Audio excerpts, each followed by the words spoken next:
Analizando cada expresión del mensaje que Dios tiene para el tiempo del fin a través del mensaje de los tres ángeles basado en Apocalipsis capítulo 14, versículo 6 hasta el versículo 12. Estamos avanzando en cada programa, analizando cada expresión de lo que implica este mensaje para el tiempo del fin. Ángeles representan seres humanos que se levantarán y dirán a gran voz, sin titubeo, sin miedo, una verdad que necesita ser proclamada antes de la venida de Jesús. Esa verdad contiene el Evangelio eterno. Ese Evangelio eterno es Cristo.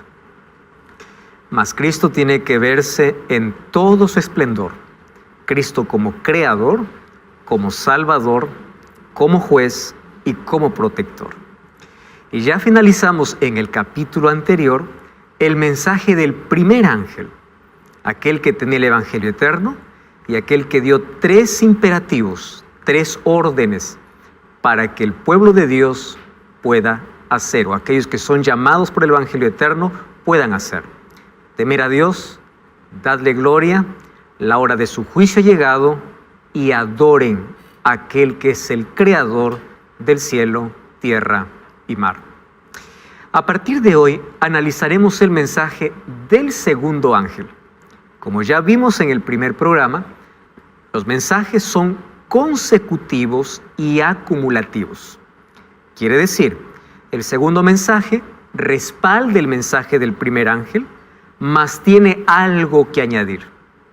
Solo que la diferencia es que el mensaje del segundo ángel no trae el Evangelio eterno, porque el primer ángel ya lo mencionó. El segundo ángel habla acerca de un falso evangelio. Y ese falso evangelio es proclamado, y es más, es aceptado por la mayoría de los moradores de la tierra. Y este mensaje es dado por la Gran Babilonia. La pregunta es, ¿de qué Babilonia estamos hablando? Ya que la Babilonia como imperio quedó apenas como historia. El 12 de octubre del año 539, los medos y los persas desviaron el río Éufrates y acabó Babilonia como imperio. ¿Qué Babilonia aparece en Apocalipsis si ya no existe más? Ese será nuestro tema de hoy. Bienvenido a Biblia Fácil. Muy bien, amigos, estamos listos entonces para poder comenzar una vez más nuestra jornada de hoy. Más antes, vamos a ofrecer para todos nuestros amigos el curso bíblico Biblia Fácil Apocalipsis. A través de este curso bíblico tú te vas a sumergir mucho mejor en las profecías basadas en el último libro de la Biblia. ¿Qué cosa es lo que tienes que hacer para obtener este curso? Solamente entrar en contacto a través del número de WhatsApp que aparece en pantalla o también ingresando a nuestro sitio web estudielabiblia.com. Ingresa al sitio web y allí tú vas a descubrir que tienes este y otros materiales que van a enriquecer grandemente tu fe, tu esperanza y tu comunión con Dios. Muy bien, hoy vamos a hablar acerca de un tema súper importante. Hoy vamos a hablar sobre el mensaje que tiene el segundo ángel. El primer ángel ya nos advirtió que la hora de juicio había comenzado. El Evangelio tiene que llegar a toda criatura, mas a medida que se aproxima el fin para el regreso de Jesús, todavía hay otras verdades que necesitan ser expuestas. No olvidemos que la base principal de la predicación es el Evangelio eterno, mas el Evangelio expuesto de manera completa, no de manera parcial. Y cuando la verdad se comienza a resaltar, la mentira comienza a desaparecer. Solo que en el segundo ángel vemos el esfuerzo de Satanás y cada vez que llega el tiempo del fin todavía mucho más para poder levantar la mentira y colocarse en contraposición con el Evangelio eterno que es Jesucristo. Vamos a analizar ese texto y como siempre, antes de abrir la Biblia, vamos a hacer una oración. Querido Dios, te damos gracias por la oportunidad que tenemos de poder abrir tu palabra. Y pedimos que tu Santo Espíritu una vez más pueda estar con nosotros para poder enseñarnos y que tu palabra pueda ser aquella luz que necesitamos, que podamos comprender tu gracia, tu amor, el plan de salvación, el evangelio eterno, no de manera parcial, sino de manera completa. Que esta verdad presente pueda ser expuesta y que puedas tú ser exaltado. En el nombre de Jesús. Amén. Hoy vamos a hablar acerca de la Gran Babilonia. Vamos al libro de Apocalipsis capítulo 14. Apocalipsis capítulo 14, en apenas 6 versículos, tiene un resumen completo del Evangelio eterno y de las cosas o de las principales creencias o doctrinas que tiene todas las Escrituras. Vamos a leer ahora el versículo 9, o vamos a leer ahí el versículo 8. Otro ángel lo siguió diciendo: ha caído Babilonia, la gran ciudad, porque ha hecho beber a todas las naciones del vino del furor de su fornicación. ¿Saben que el mensaje del segundo ángel es un mensaje curioso? Porque el segundo ángel es apenas una advertencia. Quien tiene el evangelio eterno es el primero. Solo que aquel que entendió el mensaje del primer ángel también va a comprender de manera más simple la caída de Babilonia. Solo que ¿de qué Babilonia está hablando? Babilonia como imperio no existe más. Ni siquiera hay una ciudad en honor a su nombre. Como ya lo profetizó Jeremías o Isaías, Babilonia quedaría desierto, guarida de chacales, guarida de animales. Después que fue destruida Babilonia, nunca más se levantó.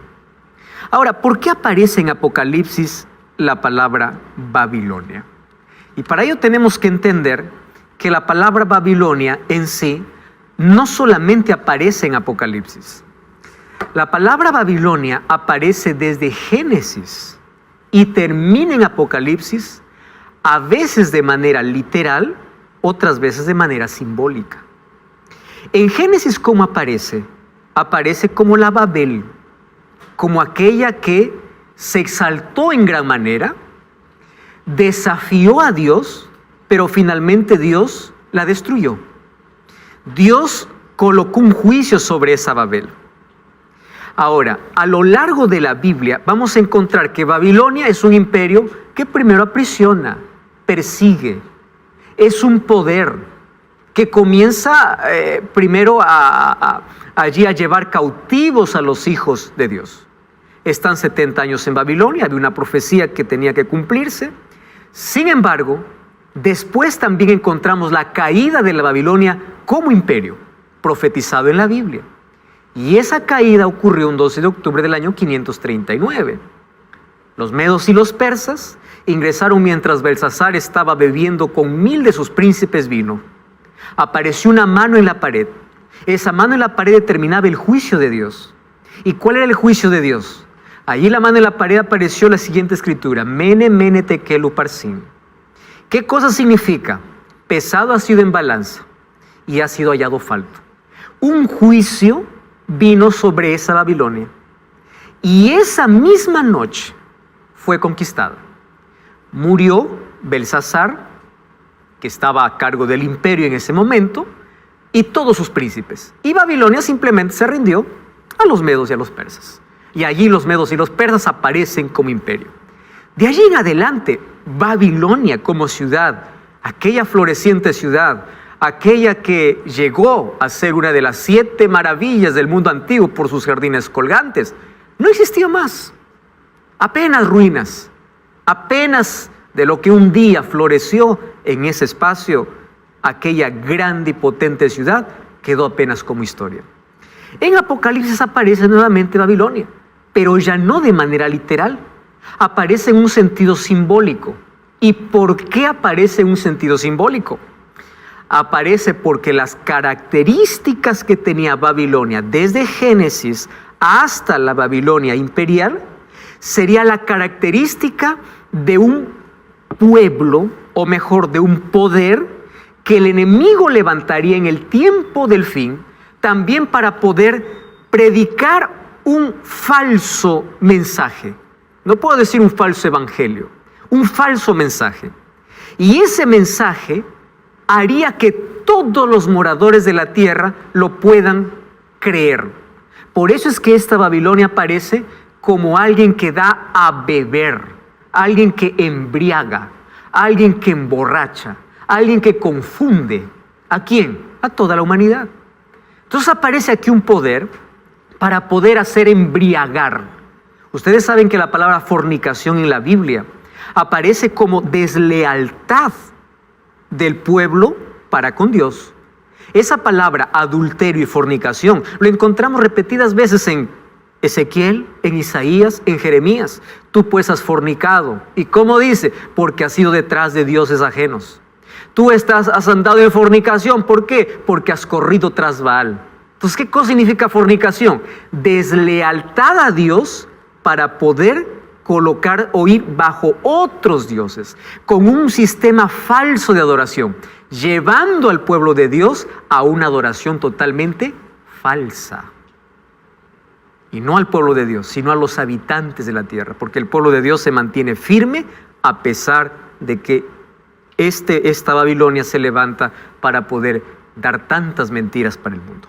Entonces hoy queremos ver de qué se trata esta Babilonia mística. Allí el texto que leímos: ha caído Babilonia, la ciudad, porque ha hecho beber a todas las naciones del vino del furor de su fornicación. Muy bien, la caída de Babilonia lo vamos a hablar en otro capítulo. Hoy vamos a enfocarnos solamente en la Babilonia como imperio y en la Babilonia mística o espiritual del cual está hablando el libro de Apocalipsis. Para ello tenemos que resaltar tres cosas. En primer lugar, ¿cuál es el espíritu de Babilonia? En otro capítulo vamos a hablar cuál es el vino de Babilonia, y luego vamos a hablar cómo a través de ese vino hace fornicar a todos. O sea, hace que toda la humanidad pueda ser desleal a Dios. Usa el nombre de Dios, pero hace que puedan adorar a otro Dios, no al Dios verdadero. Eso significa que ha dado de beber su vino y ha llevado a la fornicación a toda la humanidad. Vamos a comenzar allí por el nombre. ¿Ustedes saben cuál fue la primera actividad que Dios dio para Adán? Coloca nombre a todos los animales de la tierra. Y es interesante porque colocar un nombre ya es difícil. Los padres para el nombre del primer hijo tienen que hacer una larga lista, ¿verdad? Y cuando queremos poner nombre, por ejemplo, no sé, a un animal de estimación, también nos cuesta a veces colocar un nombre. ¿Qué cosa es lo que sucede? El nombre en el Antiguo Testamento y en la Biblia ya vimos que representa carácter. Por eso es que todos los nombres tenían un significado de acuerdo al carácter de la persona, de acuerdo a cualidades específicas. Cuando Adán tiene la tarea de colocar el nombre a cada animal, él tenía que conocer primero la naturaleza de cada animal. Así que el trabajo no fue tan simple. Vamos a dar aquí algunos ejemplos de cómo los nombres representaban ciertas características. ¿Recuerdan ustedes el nombre Eva? Eva significa la madre de todos los vivientes. Jacob, usurpador. Salem, de allí viene la palabra Shalom, que significa paz, ciudad de paz. Pero cuando nosotros vemos el nombre de Babilonia, Babilonia tiene un significado interesante por la manera como comienza, cómo se origina. Y se origina en Babel. Babel fue el primer intento humano donde el ser humano asume una arrogancia y rebeldía en contra de Dios. Vamos al libro de Génesis capítulo 9. Génesis capítulo 9, versículo 1. Miren lo que dice el libro de Génesis capítulo 9, versículo 1. Esto es inmediatamente cuando termina el diluvio sobre la tierra. Allí Dios hace un pacto con Noé y miren la orden que Dios le da. Bendijo Dios a Noé y a sus hijos y les dijo: fructificaos, multiplicaos y llenad la tierra. La palabra llenad la tierra era una orden de Dios para que Noé y su familia pueda expandirse en la tierra. Esa palabra de llenar la tierra era no solamente multiplicarse en descendencia, sino que los habitantes no deberían ocupar un solo lugar. Dentro del plan de Dios en sí no estaban las grandes metrópolis ni las grandes ciudades. Dentro del plan de Dios eran familias constituidas, organizadas en pueblos pequeños. Llenen la tierra, no solamente se multipliquen. La primera es multiplíquense, pero luego llenen, poblen todo el planeta. Bueno, esa era la orden de Dios.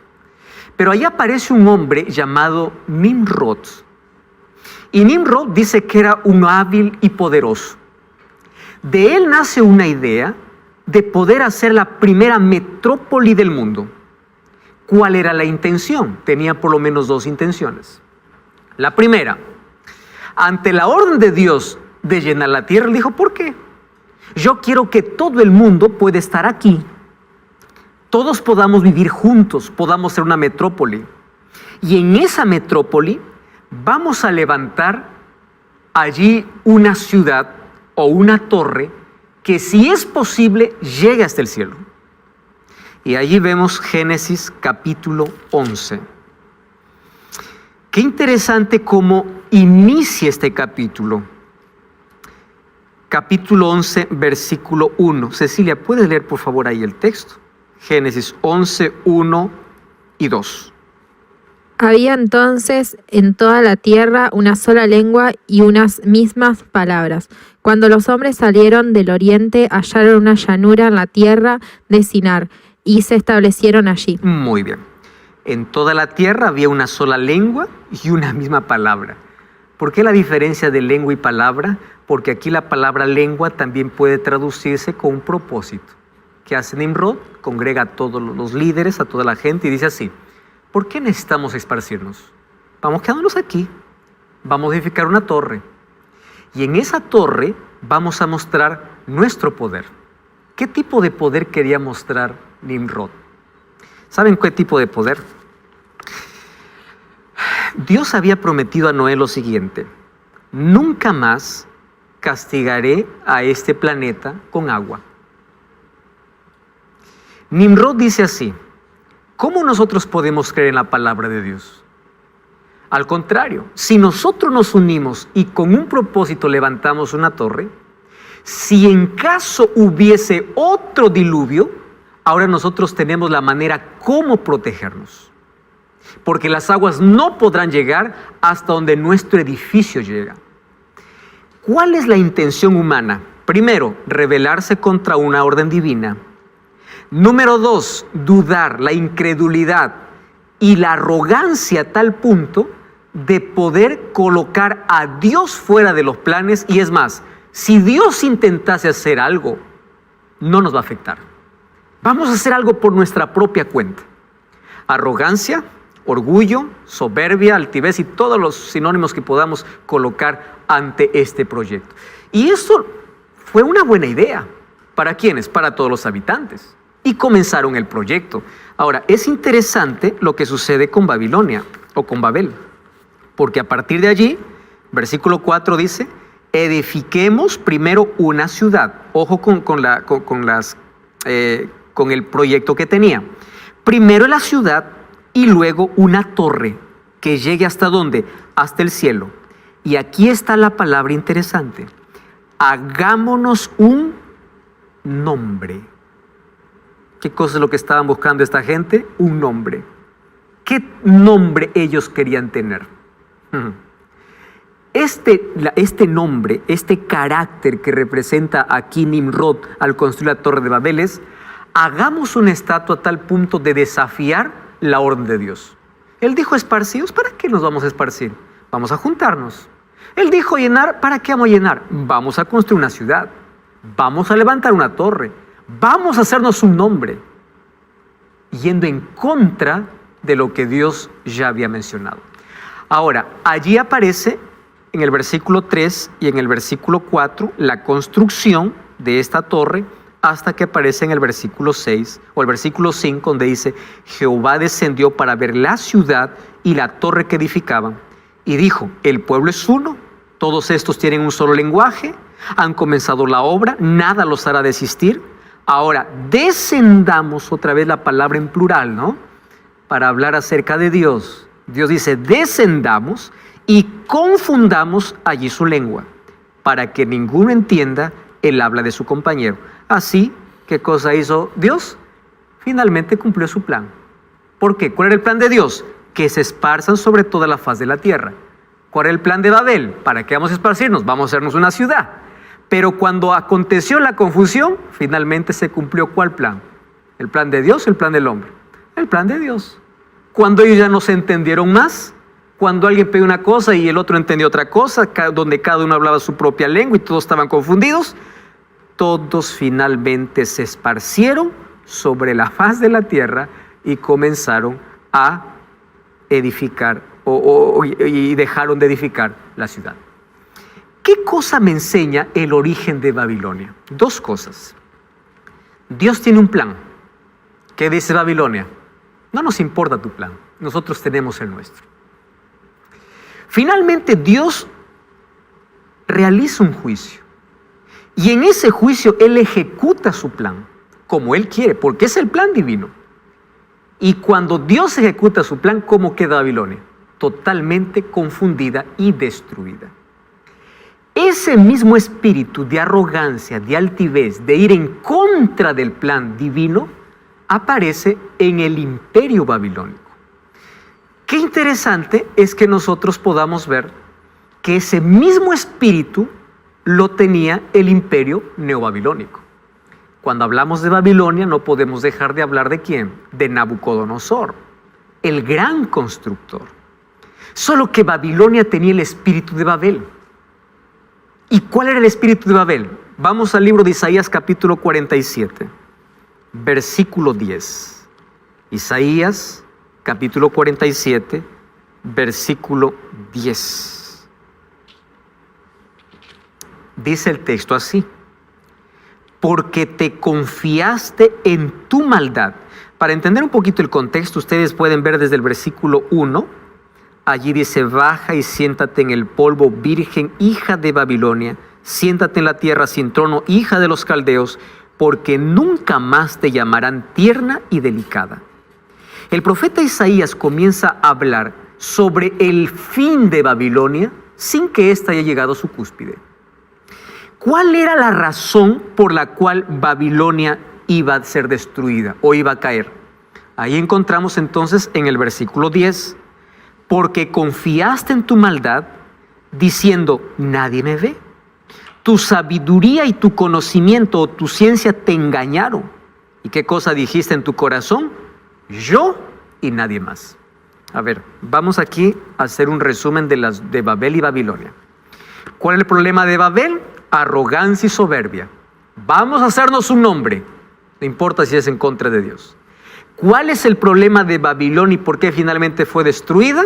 Porque confió en su propia ciencia, en su propia sabiduría, y porque dijo: yo y nada más. ¿Qué cosa destruyó a los dos? El orgullo. Pero el orgullo, ¿a qué les llevó? A rebelarse contra Dios. ¿Por qué les estoy dando estos datos importantes?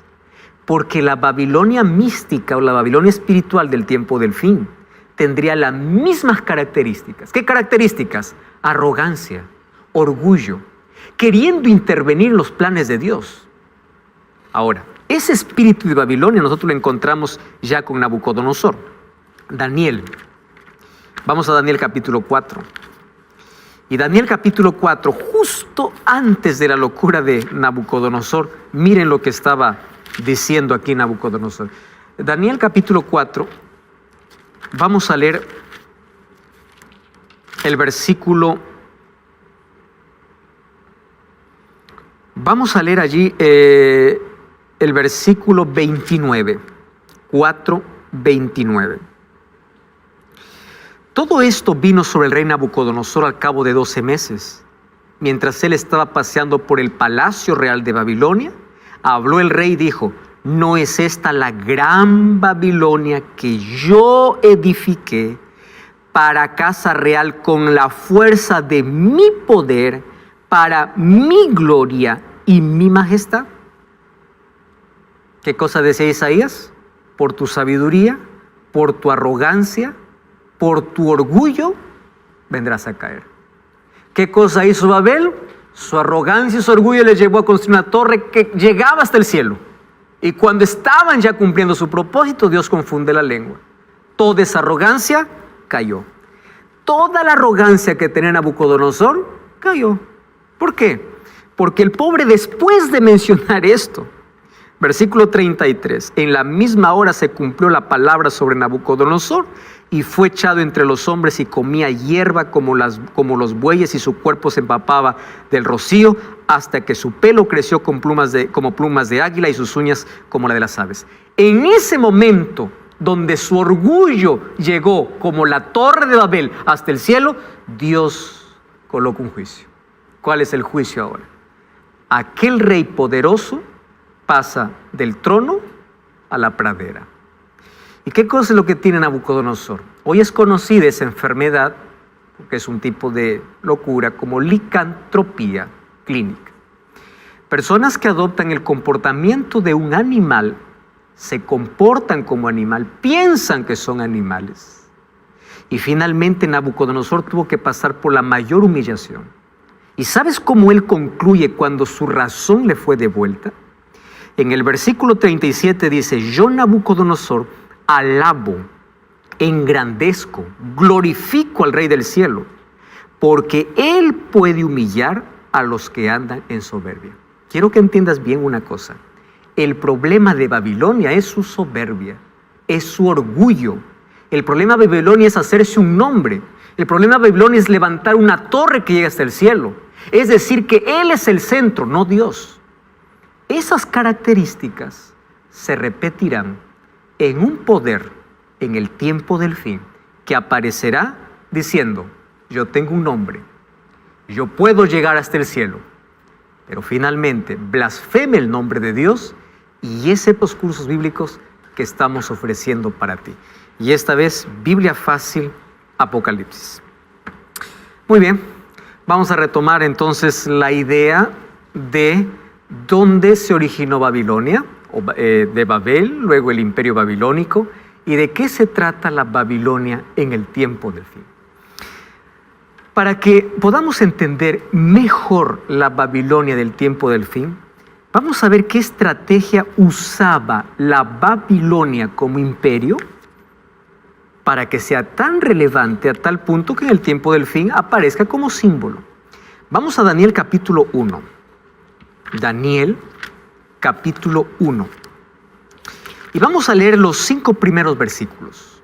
Dice así: en el 3er año del reinado de Joacim, rey de Judá, vino Nabucodonosor, rey de Babilonia, Jerusalén, y la sitió. El Señor entregó en sus manos a Joacim parte de los utensilios de la casa de Dios, los trajo a la tierra de Sinar. ¿Ustedes recuerdan el nombre Sinar ya haber leído antes? Génesis capítulo 11. ¿Dónde se construyó la torre de Babel? Sinar. Nuevamente aquí aparece: los trajo a la tierra de Sinar, a la casa de su Dios, y colocó los utensilios en la casa del tesoro de su Dios, y dijo al rey Aspenaz, jefe de los eunucos, que trajera de los hijos de Israel, del linaje real de los príncipes, presten atención acá, muchachos en quienes no hubiera tacha alguna, de buen parecer, instruidos en sabiduría, sabios en ciencia, de buen entendimiento e idóneos para estar en el palacio del rey, que les enseñara las letras y la lengua de los caldeos, y les señaló el rey una porción diaria de comida del rey y del vino que él bebía, que los educara durante 3 años, para que al final se presentaran delante del rey, y entre ellos estaba Daniel, Ananías, Misael y Azarías. Muy bien, vamos a rescatar algunas lecciones importantes de esta invasión. Vamos a colocarlo esto en el contexto final. En primer lugar, aquí Nabucodonosor representa obviamente el rey opresor, aquel que está conquistando, va a Jerusalén, y él no dice, tráigame a todo el pueblo, aunque hay otra invasión, ¿correcto? Donde finalmente en la tercera, la que destruye en el año 586, destruye Jerusalén. Ahí el templo es destruido, que luego sería reconstruido ya por Zorobabel, ¿no? Y luego reformado por Herodes. Pero el templo es destruido justamente en el tiempo del imperio babilónico. Destruye el templo. Ahora, en este viaje de conquista, él no quiere a todos. Él apenas quiere a algunos. Pero esos algunos que los quiere en el palacio, los quiere con ciertas características. De buen parecer, inteligentes, idóneos. ¿Para qué? ¿Cuál era la estrategia que usaba Babilonia? Babilonia usaba una estrategia de culturizar. ¿Qué cosa es culturizar? Traer a todos los cautivos o a los mejores de cada nación, de cada país que conquistaba, llevarlos a Babilonia y cambiarles totalmente el pensamiento. ¿En qué sentido? A través de la educación. Donde ellos aprendían allí a adorar sus propios dioses, a comer lo que el rey comía, beber lo que el rey bebía. Y ellos tanto se culturizaban con Babilonia que ellos mismos regresaban a sus países en nombre de Babilonia para gobernar por Babilonia. Qué inteligente era este imperio babilónico. Él no quería poner gente extraña, quería poner gente del mismo país, pero con un pensamiento diferente. Para ello, ¿qué cosa es lo que hacía? Los llevaba ¿a dónde? A Babilonia. ¿Qué hacía en Babilonia? Muy bien, aquí, señores, los vamos a reeducar. ¿Cómo te llamas? Daniel. No, tu nombre no me gusta. ¿Cómo te llamas? Ananías. No, tampoco me gusta. Misael. No, peor. Azarías. No. En primer lugar, sus nombres van a ser cambiados. ¿Qué nombre le dieron a Daniel? Belsasar. ¿Qué significa Belsasar? Bel era el nombre de un dios. ¿Dios de qué? Babilónico. ¿Qué significa? Bel protege al rey. ¿Y allí qué nombre dieron a Ananías, Misael y Azarías? Sadrach, Mesac y Abednego. ¿Qué eran nombres de qué? De sus dioses. Ustedes se dan cuenta, ¿qué es lo primero que querían cambiar? Identidad. Como tú te llamas Daniel, Daniel se llama Dios es mi juez. Yo no quiero más que tú todos los días al recordar tu nombre digas, Dios me juzga, Dios es mi juez. No. Tú vas a ser ahora, en lugar de Dios es mi juez, el protector de Nabucodonosor. Protector de Bel. Interesante, ¿no? Ananías, Misael y Azarías, ustedes se olvidan de su identidad. No quiero más su nombre, quiero el nombre de mis dioses, Sadrach, Mesac y Abednego. Pero no solo eso. Ustedes van a venir aquí y van a comer mi comida. Por eso es que en Apocalipsis se repite el nombre de Babilonia, no solo por la manera que conquistaba, sino por la manera que culturizaba. ¿Qué cosa da Babilonia? Su vino y su comida. Ojo con esas características. Por eso es que la Babilonia mística o espiritual hace lo mismo con los moradores de la tierra. Los culturiza, pero no los culturiza en el bien. Les coloca todas las ideas y les da de beber el vino, que en Apocalipsis ya no representa un vino literal, sino que representa falsas doctrinas.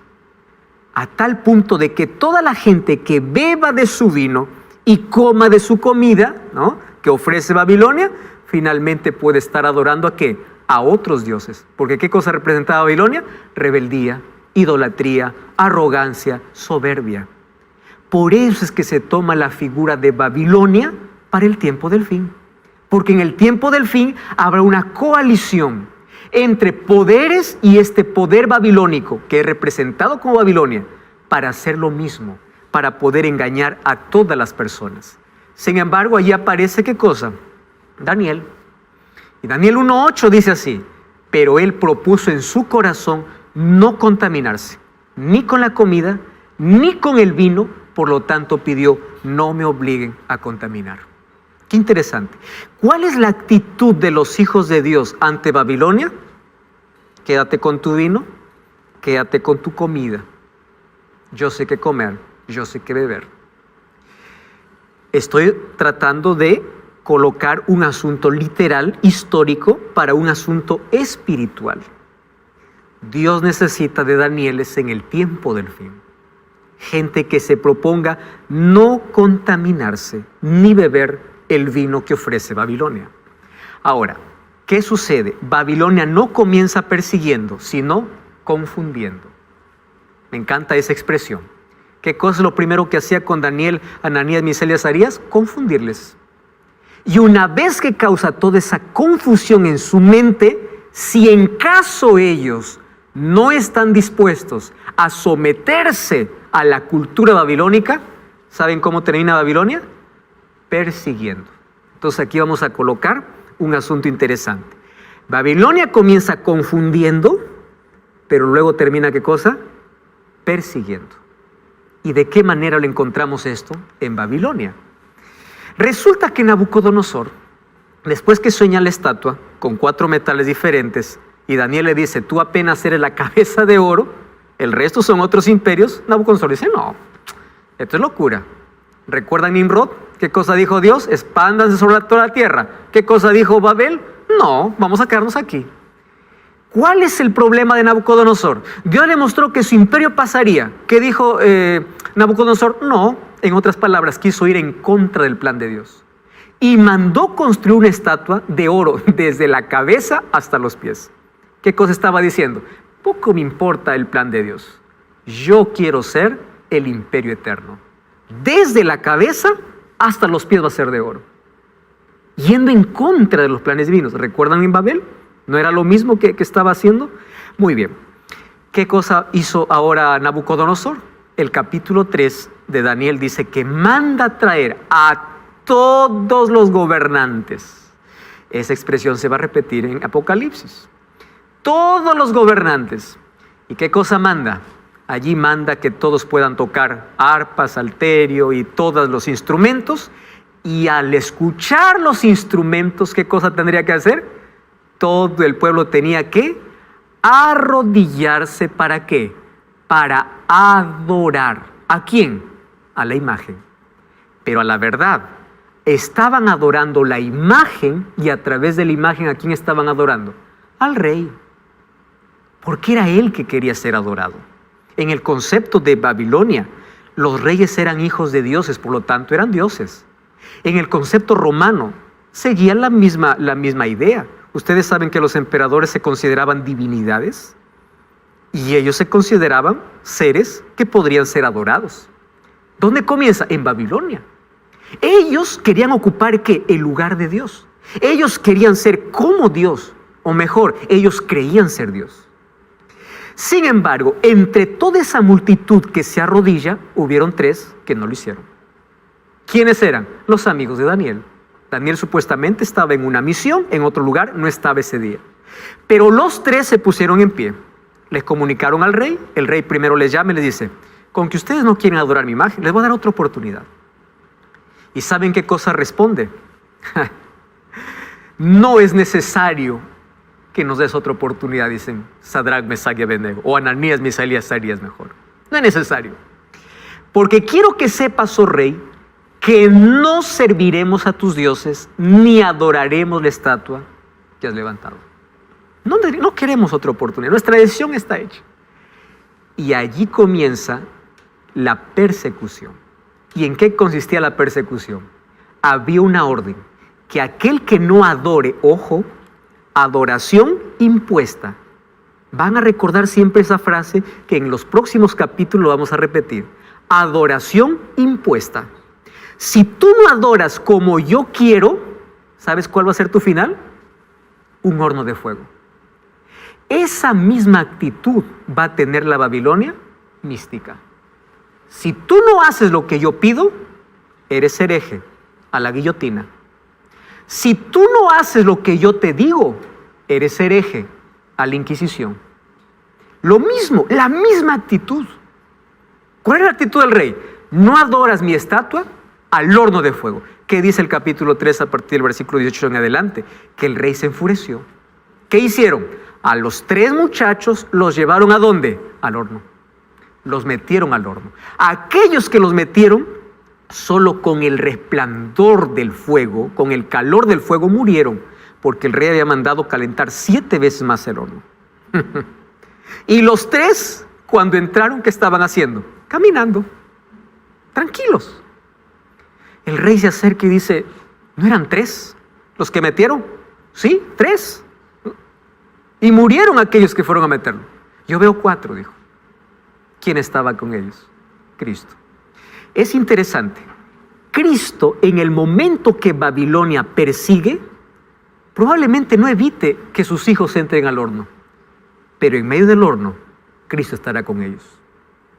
Cristo en la tribulación final va a permitir persecución, así como lo permitió en la Edad Media.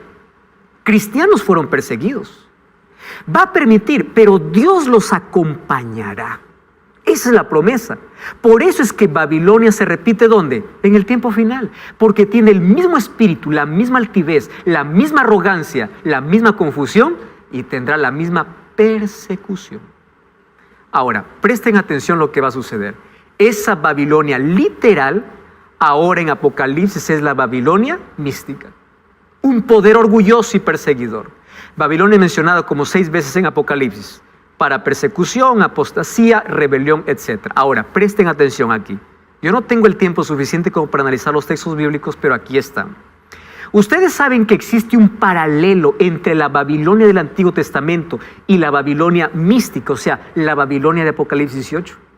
Porque el nombre Babilonia en Apocalipsis apenas está tomando por la arrogancia que tiene el poder, por la manera como conquistaba, por la manera como imponía. ¿Qué cosa imponía? Adoración. Ahora, la Babilonia del Antiguo Testamento, aquí está el significado de su nombre en Génesis y en Apocalipsis la mística. Es una organización apóstata, según Isaías 47:5 en Babilonia antigua, y la mística igual, Apocalipsis 17. Tiene un carácter corrupto, tanto lo dice Isaías como Apocalipsis. Tiene la intención de gobernar el mundo entero. Eso era la intención de Babel. Hagamos una torre y de ahí gobernemos el mundo. ¿Cuál es la intención de Nabucodonosor? Gobernemos el mundo. En Apocalipsis la Babilonia mística también. Tiene una alianza con los líderes de la tierra, tanto la Babilonia del Antiguo Testamento como la Babilonia espiritual. ¿Y cuál es la estrategia? Lo encontramos tanto en Isaías como en Ezequiel. ¿Saben cómo se describe mejor esta Babilonia? Babilonia ya era considerada el imperio romano en el tiempo de los apóstoles. Miren, 1 Pedro 5:13 dice, la iglesia que está en Babilonia no había ninguna iglesia, porque de paso Babilonia no existía. Babilonia estaba destruida ya. ¿A qué lo llama Pedro la iglesia que está en Babilonia, elegida juntamente con vosotros? Y Marcos, mi hijo, saluda. ¿Saben a dónde está dirigida esta carta? A Roma. ¿Cómo consideraban ya los discípulos al imperio romano? Como Babilonia. Ya desde ese tiempo, por ser un poder arrogante, porque sus emperadores se creían ¿qué cosa? Dioses, porque ellos ya persiguieron a los cristianos, porque ellos ya imponían una falsa adoración. Ya Roma como imperio ya era considerada como Babilonia. Pero vamos a Apocalipsis 17. Wow, aquí sí encontramos una verdad extraordinaria. Apocalipsis capítulo 17, versículo 1 hasta el versículo 6. Dice así: vino uno de los 7 ángeles que tenía las 7 copas y habló conmigo diciendo, ven acá y te mostraré la sentencia contra la gran ramera. ¿No está hablando de Babilonia? ¿Por qué mete aquí a la ramera? Porque esa Babilonia es la misma ramera de Apocalipsis. Vamos a seguir leyendo. La que está sentada sobre muchas aguas, la que ha fornicado con los reyes de la tierra, y los habitantes de la tierra se han embriagado con el vino de su fornicación. Me llevó en el espíritu al desierto, vi una mujer sentada sobre una bestia escarlata llena de nombres de blasfemia, 7 cabezas y 10 cuernos, vestida de púrpura y escarlata, adornada de oro, piedras preciosas, o sea, muy rica.